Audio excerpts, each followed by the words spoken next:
এই লোকটা আমার নবীর রাখাল ছিলেন এইটা বোঝানোর জন্য কাউবয় এই ইংরেজি শব্দটা ব্যবহার করলো। আরে বেটা, ইংরেজি শব্দ তুমি ব্যবহার করেছো, তুমি নিজেকে আধুনিক হিসেবে তুলে ধরতে পেরেছো, কিন্তু তুমি কি জানো তোমার ইমানের 12টা তুমি বাজিয়ে দিয়েছো এবং জনগণকেও বেঈমান বানানোর জন্য তুমি পায়তারা করতেছো।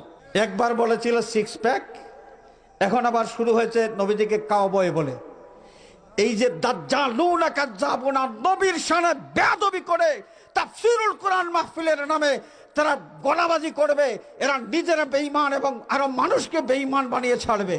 অনেক মানুষের কষ্ট লাগতে পারে, আমি কিন্তু কারণ নাম ধরি নাই। কোন বক্তা যদি তার বক্তব্যের মধ্যে আমার নবীজিকে কাউবয় বলে থাকেন, আমি তাকে উদ্দেশ্য করে বলছি, সে যেই হোক, দুনিয়ার মানুষ তাকে দেবতা মনে করতে পারে, আমি তাকে ইমানদার মনে করি না।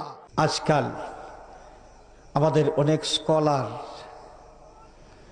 স্কলার নিজেকে অত্যাধুনিক হিসেবে উপস্থাপন করার জন্য আল্লাহর নবী সাল্লাল্লাহু আলাইহি ওয়াসাল্লাম সম্পর্কে এমন কিছু ভাষা ব্যবহার করে থাকেন যে ভাষা আমার নবীর শানের সাথে বেমানান। এই যে কিছুদিন আগে সিক্স প্যাকের গল্প শুনেছিলাম, আমরা সিক্স প্যাকের গল্প শুনেছিলাম না, নবীকে সিক্স প্যাক বলা হয়েছিল। ইদানিংকালে আবার নতুন করে শোনা যাচ্ছে আমাদের নবীজি নাকি কাউবয় ছিলেন। চিৎকার করে বলেন নাউযুবিল্লাহি মিন যালিক। আরে বাবারে, আধুনিক হইতে হইতে তুমি কত বড় গন্ডমূর্খ রে বাবা! তুমি কি কোরআন শরীফ পড়ো না? কোরআন শরীফ না পড়ে কি তুমি ইসলামিক চিন্তাবিদার, ইসলামিক স্কলার হয়ে গেছো? তুমি কি জানো না আল্লাহ রাব্বুল আলামিন কোরআনে পাকে স্পষ্ট করে বিধান জারি করেছেন, লা তাকুলু রাইনা ওয়া কুলু উনজুরনা ওয়াসমাউ। রাইনা এমন একটা শব্দ যেই শব্দের দুই ধরনের অর্থ। একটা হলো আমাদের রাখাল। আমাদের রাখাল বলতে যে কামলা যে গরু চড়ায়, গরু ছাগল চড়ায় না, এই। আরেকটা অর্থ হলো উনজুরনা, আমাদের দিকে তাকান, আমার দিকে খেয়াল করেন। নবীর বৈঠকে বসে সাহাবায়ে কেরাম মাঝে মাঝে প্রশ্ন করতে চাইতেন, তো প্রশ্ন করার আগে দাঁড়াইয়া বলতেন, রাইনা ইয়া রাসূলুল্লাহ, রাইনা ইয়া রাসূলুল্লাহ, ইয়া রাসূলুল্লাহ, আমার দিকে খেয়াল করেন মেহেরবানি করে।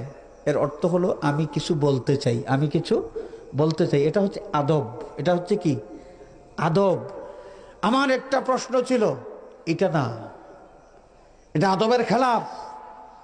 নবীর বৈঠকে কিছু জানতে চাইতে হলে দাঁড়াইতে হবে এবং বলতে হবে, রাইনা ইয়া রাসূলুল্লাহ, ইয়া রাসূলুল্লাহ, আমার দিকে মেহেরবানি করে খেয়াল করুন। তো নবীজি বুঝতেন যে এই লোকটা কিছু বলতে চায়, নবীজি অনুমতি দিতেন, কি বলার তুমি বলো। আদব। মুনাফিকের গোষ্ঠী তারা চেষ্টা করত কোনোভাবে যদি নবীকে নিয়ে ঠাট্টা মশকরা করা যায়, তো তারা কি করত, নবীর বৈঠকে বসে রাইনা রাইনা বলতো। তাদের উদ্দেশ্য ছিল কি জানেন? রাইনা তার মানে আমাদের রাখাল, আমাদের রাখাল, আমাদের বাড়ির কামলা যে মেষ চড়ায়, ছাগল চড়ায়, এটা তাদের অন্তরের মধ্যে উদ্দেশ্য ছিল। আর রাইনা বলতো, আর একটা মুনাফিক আর একটা মুনাফিকের দিকে তাকাইয়া চুপ টিপ দিত আর হাসতো। নবীকে নিয়ে ঠাট্টা করতেছে যে একজন মুনাফিক আর একজন মুনাফিকের দিকে তাকাইয়া তারা হাসতো, মুস্কি হাসিয়ে দিত। তা আল্লাহ রাব্বুল আলামিন তো তাদের অন্তরের খবর জানেন, আলিমুম বিজাতিস সুদূর। আমার নবীকে নিয়ে ঠাট্টা মশকরা করার নিয়ত করেছে, এটা আল্লাহ রাব্বুল আলামিন তো খুব ভালো করে জানেন। আল্লাহ পাক তখন বিধান জারি করলেন, লা তাকুলু রাইনা, ইমানদার যারা তোমরা শোনো। বেঈমানদের উদ্দেশ্যে আল্লাহ রাব্বুল আলামিন বলেন নাই, ইমানদারদেরকে উদ্দেশ্য করে বলেছেন। কারণ বেঈমান, তার তো ঈমান নাই। রাসূলুল্লাহ সাল্লাল্লাহু আলাইহি ওয়াসাল্লামকে তারা তো সম্মান করবে না, নবীর আদবের দিকে তারা খেয়াল দিবে না, এই জন্যই তো তারা বেঈমান। বেঈমানদের জন্য আল্লাহ পাক এই হুকুম দেন নাই, দিয়েছেন ইমানদারদের জন্য। কি দিয়েছেন? লা তাকুলু রাইনা ওয়া কুলু যুরনা ওয়াসমাউ। ওরে ইমানদারেরা, আমার বন্ধুর মজলিসে বসে, মাহফিলে বসে যখন তোমাদের কিছু জানতে চাওয়ার প্রয়োজন হতো, এতদিন পর্যন্ত নিয়ম ছিল তোমরা রাইনা বলতে, রাইনা শব্দটা ব্যবহার করতে। এখন থেকে তোমাদের উপর রাইনা শব্দ ব্যবহার করা নিষেধ করা হলো। এখন থেকে বলতে হবে উনজুরনা ইয়া রাসূলুল্লাহ, ইয়া রাসূলুল্লাহ আমার দিকে খেয়াল দেন, আমার দিকে তাকান। রাইনা বলা যাবে না। কেন? এই এমন একটা শব্দ যেই শব্দের একাধিক অর্থ আছে। একটা অর্থ নবীর শানের সাথে খাপ খায়, কিন্তু আরেকটা অর্থ আছে নবীর শানের সাথে বেমানান, শানের খেলাফ। এমন কোন শব্দ নবীর শানে ব্যবহার করা আল্লাহ রাব্বুল আলামিন ঈমানদারদের জন্য হারাম করে দিয়েছেন। কেউ যদি বেঈমান হয়, মুনাফিক হয়, তার কথা আলাদা, কিন্তু ঈমানদার যদি কেউ হয় তাহলে আল্লাহর নবীর শানে এমন কোন শব্দ ব্যবহার করতে পারবে না যেই শব্দের মধ্যে নেগেটিভ অর্থও আছে, পজিটিভ অর্থও আছে। রাসূলুল্লাহ সাল্লাল্লাহু আলাইহি ওয়াসাল্লাম দুম্বা চড়াইতেন, এটা সত্য। দুম্বা চড়াইতেন, এটা সত্য। কাউবয় মানে কি? গরু রাখাল। কাউবয় মানে গরু রাখাল। আল্লাহর নবী গরু পাইলেন কই? প্রথমত এটা হচ্ছে তার একটা মিথ্যা কথা। সে নবীজিকে বলেছে, আল্লাহর নবী ওই যে খাদিজাতুল কুবরা রাদিয়াল্লাহু তাআলা আনহার সাথে বিবাহ শাদী হওয়ার পরে তিনি সম্পদশালী হয়েছিলেন, এর আগে তিনি কাউবয় ছিলেন। নাউজুবিল্লাহ বলেন। ডিকশনারি খুলে দেখেন, ডিকশনারি।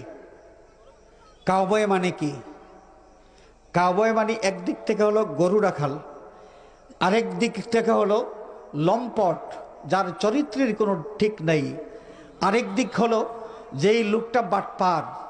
বাটপার এই অর্থ বোঝানোর জন্য কাউবয় ব্যবহার করা হয়ে থাকে। তাহলে আপনারা চিন্তা করুন, যেই লোকটা আমার নবীর রাখাল ছিলেন, এইটা বোঝানোর জন্যে কাউবয় এই ইংরেজি শব্দটা ব্যবহার করলো। আরে বেটা, ইংরেজি শব্দ তুমি ব্যবহার করেছ, তুমি নিজেকে আধুনিক হিসেবে তুলে ধরতে পেরেছ, কিন্তু তুমি কি জানো তোমার ইমানের 12টা তুমি বাজিয়ে দিয়েছ এবং জনগণকেও বেঈমান বানানোর জন্য তুমি পায়তারা করতেছো। একবার বলেছিল সিক্স প্যাক, এখন আবার শুরু হয়েছে নবীজিকে কাউবয় বলে।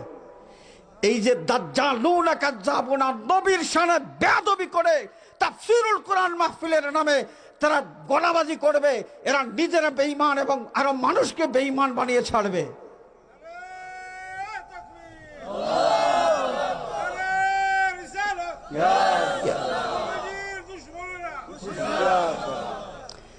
অনেক মানুষের কষ্ট লাগতে পারে, আমি কিন্তু কারো নাম ধরি নাই।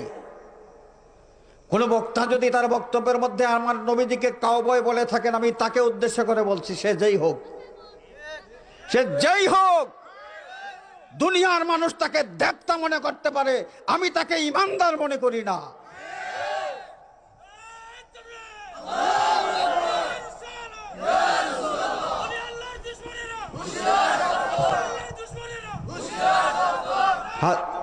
হাজিরিনে কেরাম, আমি আমার আলোচনা দীর্ঘায়িত করতে চাই না।